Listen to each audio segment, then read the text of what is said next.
All right, y'all, welcome to the Scott Horton Show. I'm the director of the Libertarian Institute, editorial director of antiwar.com, author of the book Fool's Errand, Time to End the War in Afghanistan, and the brand new Enough Already, Time to End the War on Terrorism.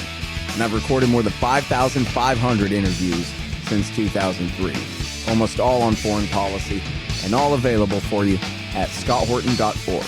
You can sign up for the podcast feed there, and the full interview archive is also available at youtube.com/Scott Horton Show.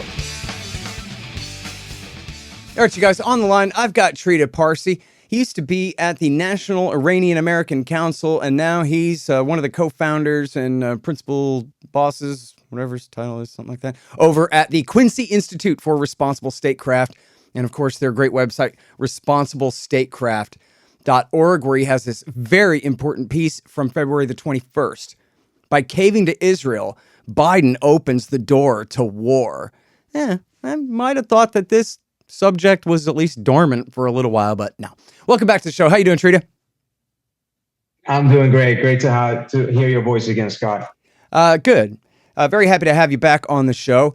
And I really like this story because you catch us up on some recent history and explain the proper context, I think, pretty well here about the danger of war with Iran. But I would note to start that there is a piece on antiwar.com today by Jason Ditz, where he is covering the fact that the CIA director, William Burns, has admitted that Iran has not so-called restarted, even though they never really had one in the first place. They have not restarted. They're not resuming their nuclear weapons program, were his words. And Jason Ditz also has a write-up about the big so-called scandal about the 84% enriched uranium-235. It was actually just a misconfiguration thing, as small trace amounts, no reason whatsoever to believe that they're enriching up to weapons grade, and 84% isn't weapons grade anyway. But so just to put a couple of rumors about Iran's nuclear program to bed, as of today, it is still a latent nuclear deterrent rather than a nuclear weapons program. Isn't that correct? Oh, absolutely. And even if they were to weaponize, which according to Bill Burns would take a couple of weeks, they still have not tested a bomb. They still have not figured out exactly how to put it on missiles, et cetera, et cetera. So the U.S. assessment is still that there's about 2 or 3 years away from that scenario. Now, of course, from the perspective of those who want to see military action, et cetera, there is a tendency to significantly exaggerate these things. I'm not saying that there isn't a truth in it, but an exaggeration is something that, makes something that is true much worse than it is. Well, as you just said, this the 2 is a weeks long-standing practice on the Israeli side. I mean, I think you and I talked about it before. The joke on the Israeli side since 1992 has been that Iran is always 2 to 3 years away from a bomb. Time passes, but they're always 2 to 3 years away from a bomb. Well, even the whole thing about 2 weeks, too, is just, they do this knowingly and deliberately. They just extrapolate the total amount of enriched uranium in the country at all. And then they say, well, we just think that they could magically turn that into 90% uranium-235 in the space of this amount of time. And then that's tantamount, 1, 2, skip a few, yada, yada, yada. And then they would turn that weapons grade uranium into an actual usable functional warhead in a couple of weeks. Talk about exaggerations. It's completely ridiculous. Well, actually, I think Bill Burns himself did say that it would take them 2 or so years in that last interview to do that. Oh, I thought you said weeks. No, weeks to have the material for Right. Yeah, the so-called breakout capability. Oftentimes it's said in the media is that they focus just on the few weeks or few days to have the material for the bomb, and they treat it as if that is a bomb. Right. And then, get this threat inflation as if the Iranians are weeks away from having a bomb. That's not the case. Thankfully, Burns kind of corrected that, but the media loves a more scary story, and that's the one they've been going with. Yeah. Well, and the Israelis do too. I think they just consider, isn't it right, that they just consider even a civilian electricity program to be a nuclear weapons threat. As we agreed at the beginning, it is a latent deterrent, right? The Ayatollah is saying, look, I've mastered the fuel cycle. Don't mess with me.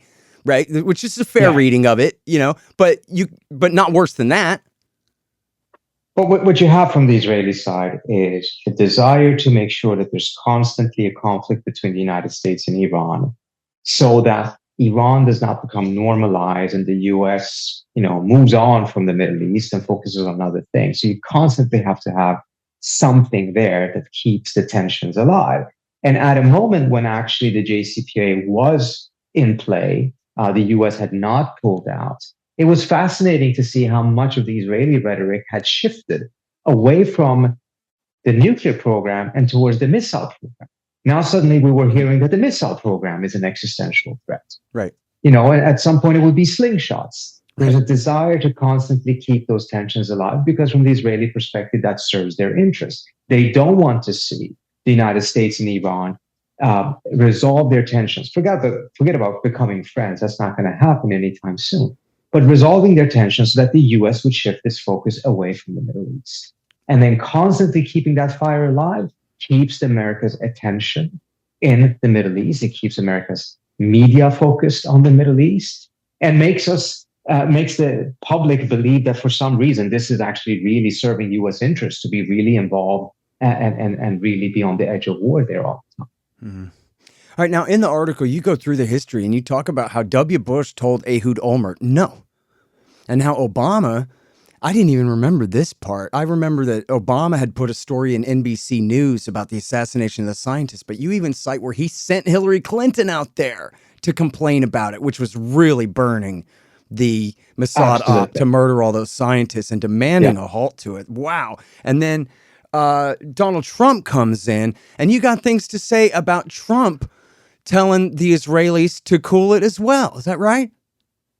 Well, I think in the case of Trump, it was actually fascinating. He had more of an attitude of like, well, if you guys want to go bomb it, go ahead and bomb it. But you're on your own.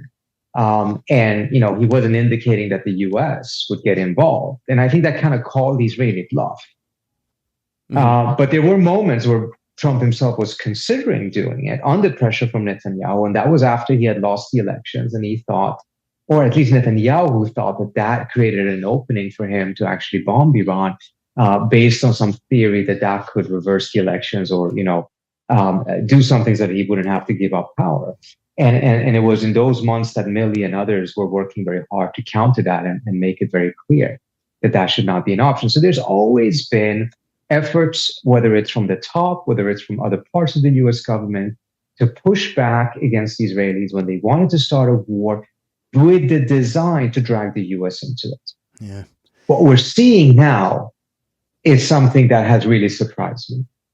And two instances now, we have the Secretary of State, Tony Blinken, as well as the US ambassador to Israel, Knights, saying things that very clearly leave the impression that the US is no longer actively and publicly pushing back against the Israelis when it comes to taking military action.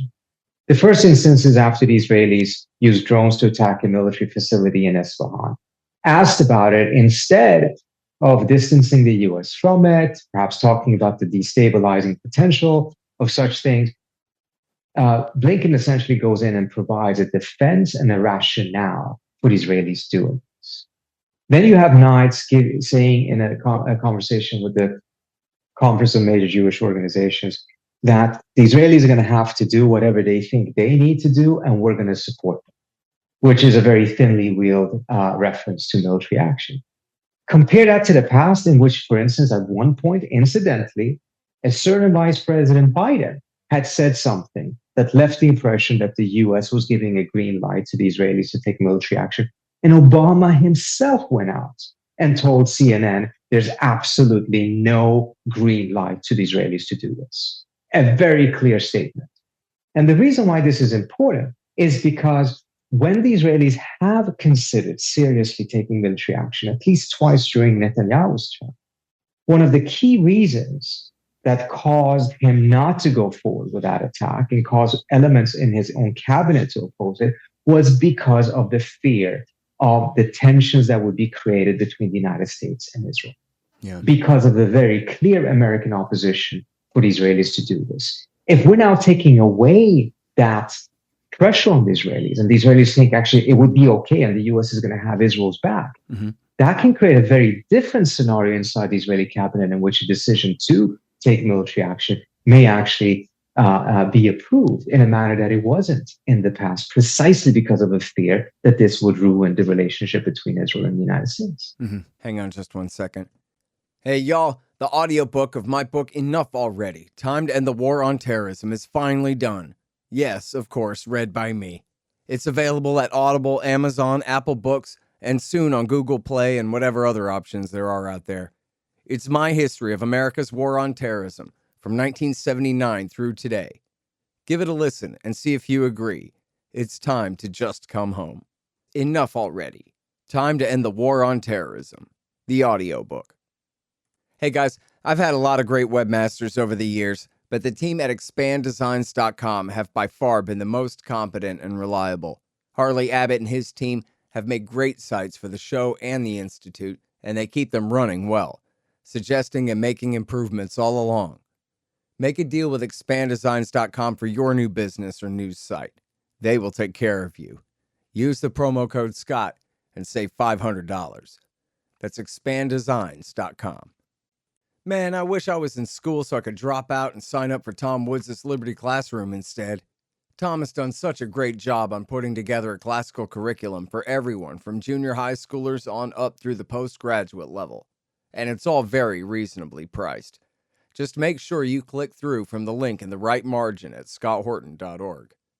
Tom Woods' Liberty Classroom. Real history, real economics, real education. Now, look, I know you're short on time. Can I get another minute or so? Sure. Okay, so, I know that especially like during the Obama years when they were getting the JCPOA through, that you were reporting very closely on this and spending time over there in Switzerland and wherever they're negotiating it and all of that. So I'm interested in your insight about, the discrepancy between the narrative about the danger of a nuclear weapons program here versus the reality that you and I have agreed on for all these many years now, well over a decade now, Trita, that they have a civilian program. It's inspected and safeguarded by the IAEA, and they're not diverting uranium to military purposes, but they only would, as a result of us attacking them, us and Israel attacking them if we do. And that's what you say in this article here. You want them to make a nuke, attack them to stop them from making a nuke is what's going to make them get a nuke. But so then what I'm getting at is I wonder about, the real policy making, and the Biden government is basically the same Obama government again. A lot of the same principles here. To what degree is the policy based on what they really know to be true versus the public relations that, oh my God, the Ayatollah is this terrible threat to our friends, the Israelis, and maybe to us, and what are we going to do about it? It seems like they could switch back and forth. They could really make the Israelis promises based on the PR that they put on TV, not based on the actual reality, which is the Ayatollah is not a danger to anyone outside of Persia or maybe Ukraine. So I think there's been shifting motivations. There's been moments, of course, in which, there's been some legitimate views, insiders, some authentic views that this is a threat or that this could unravel some belief of a balance in the region. There's times in which it's very much been about making sure that keep the Israelis at bay or keep them happy. And I think we're now in a moment, I would say that I do see a difference between the Biden administration and the Obama administration. I don't think the Biden administration from the top, meaning from the president, had the degree of commitment to the JCPOA as Obama did. I'm not saying that he doesn't want to renew it. I'm not saying that he's against it. I'm saying that the degree of commitment to it is very different. It was never a top priority. And an issue like this that is so politically charged, for it to be pursued successfully, it really has to be a top priority. Otherwise, it's not likely going to go through. Instead, we're going to see the kind of mess we're seeing right now. That doesn't mean that the Iranians didn't mess up a lot of the negotiations. I certainly think they did, certainly in the last round. But this was never a president who came in and saw this as his legacy. This was Obama's legacy. Yeah. Right now, I think a key concern is, and by the way, in this administration, this team cares much more about what Israel thinks than the Obama administration. Not that the Obama administration didn't care about it, but they were willing to take a fight with the Israelis if they felt that this was a no-brainer for U.S. interests. The Biden team seems to think that the most important thing for a whole set of reasons is to just avoid a fight with the Israelis. And that has also caused a significant absence of political will at key moments when tough decisions needed to be made. Now the situation is even more complex because now it's not just about the Israelis. It's on the one hand because of how the regime is repressing its own people and the protests that we see, but perhaps most importantly, because of the Iranians supporting Russia in Ukraine. That has really become a key factor, even more so in Europe than in the United States. In Europe, it has really shifted perspectives on this matter because the Europeans never viewed Iran as a threat. I think they were, deep in their hearts, they would very much agree with you, Scott. It wasn't the nuclear program that was the threat. It was the war about the nuclear program that was the threat. That's what they were trying to prevent. Not that they were okay with Iran getting a nuke, but they had a much more realistic assessment of how far the Iranians were from that point. A war, another war in the region led by the United States or Israel would be a complete disaster. And that's what they were trying to prevent. Now, with Iran supporting Russia, which some in Europe view as an existential threat to European order, Iran has completely changed in the perspective of the Europeans. Now Iran is actually in support of a major threat. And that has really changed perspectives, political will. Is anyone willing to do, what is the value of the JCPOA in that context? It was a no-brainer before because the real threat was the war over the JCPOA or over the nuclear program. Now the real concern priority for the Europeans is what's happening in Ukraine. And then Iran is entering in on the wrong side from the European perspective. And this is also shared by the US, but the distance that the Europeans have moved is greater than the distance that the US has moved. So in that sense, it further reinforces what I said earlier on. Iran is a lesser priority. The JCPOA is a far, far lesser priority. Yeah. Well, I mean, and the good news, they're still in the NPT, and there's still no reason to believe that they're breaking out towards a nuke. I'd like to believe that, come on, they're not really going to attack unless they break out, and they're not going to break out unless they attack. And so, cool. And let's just leave the status quo how it is. It's held so far. And so... True. But the thing is, the status quo, and I wrote about this a year and a half ago, saying that this is where we would end up, which is like a zombie state. The JCPOA is not alive, but nor is it dead. And the status quo is sufficiently... insufficiently bad for everyone, so no one wants to change it. But is it sustainable? And I doubt that it is sustainable for many more months, particularly if the Israelis are playing some of the games that they are right now. And I think we're also going to get to a point in which, because of the devastating state of the Iranian economy, which the regime itself is mainly responsible for, the absence of sanctions relief is going to make it even more difficult. And the Iranians right now, if they want the JCPOA, I'm not so sure if they know how to get the US to want it, given all of those other factors that I mentioned. And that could then lead to them escalating the nuclear program to get the attention of the West. Yeah, boy, it's a tough one because you're right. The Americans, they don't really have too much of an incentive to deal. They would have to lift all these sanctions and start treating the Iranians with respect and lose all that political capital without really getting an actual change on the ground that matters, right? Those additional protocols have already been implemented. They already poured concrete in the Boucher reactor, et cetera. Yeah, but the thing of when I say escalating the nuclear program is to do things that actually reverses this, with the calculation from the Iranian side that this would force the US to get serious about actually, breaking out of this current state, in which there's no deal, but also there's no crisis. I was talking with Charles Freeman the other day, who's no fool. And he said, there's a risk that we could get in a forefront war with Russia, China, North Korea, and Iran right now.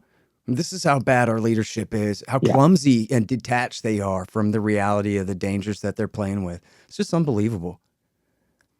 Yeah. It is very scary, I have to say, because there's now serious conversations in DC about how war with China would look like. All of these different things that, 3 years ago or 5 years ago, would not only be fantasy, it would be kind of ridiculous fantasy. Why would you even talk about that stuff? But here we are. Yep. All right, listen, I know you got to go, and so I can't ask you all the rest of my great questions I was going to ask you, but I hope we can talk again soon. Appreciate you. Absolutely. My pleasure. Thanks so much, Scott. Hell yeah. right, you guys, that's the great Trita Parsi. He's over there at the Quincy Institute for International Statecraft. That's responsiblestatecraft.org. The Scott Horton Show, Anti-War Radio, can be heard on KPFK 90.7 FM in LA, apsradio.com, antiwar.com, scotthorton.org, and libertarianinstitute.org.